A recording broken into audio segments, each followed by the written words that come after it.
African Studies, Dr. Leonard Jeffries.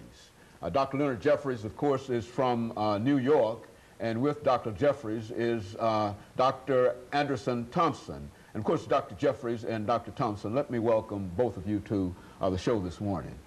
Well, Dr. Haney, we certainly are, it's a pleasure to join your audience, especially to deal with the important topic of African world studies. As a matter of fact, I think, Dr. Jeffries, you and Dr. Thompson are both members of the board of directors of a very, very important organization dealing with the study of Africa from a worldwide perspective.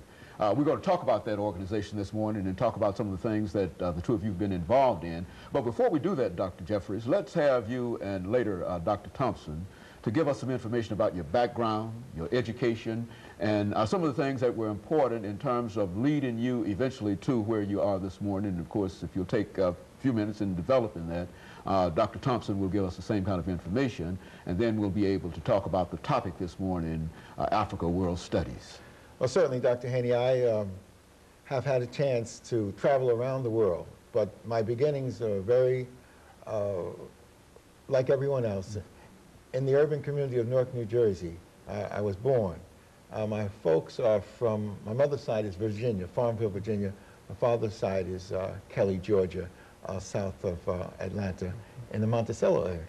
And I've been blessed to come from this very humble home, but to be given a sense of purpose and direction in my life. And so my studies were serious, and my mother and others directed me toward looking at the larger world.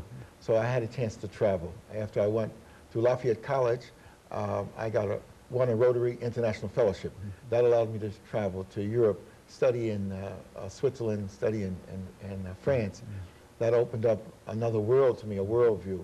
And shortly after that, I was able to come back and met a black minister who was from Tennessee, Knoxville, Tennessee, the Reverend James H. Robinson, and he had a program called Operation Crossroads Africa. And that gave me a chance to travel to Africa in 1961. And ever since then, I've been able to travel around the world, been over 100 trips to Africa, South America, the Caribbean. And so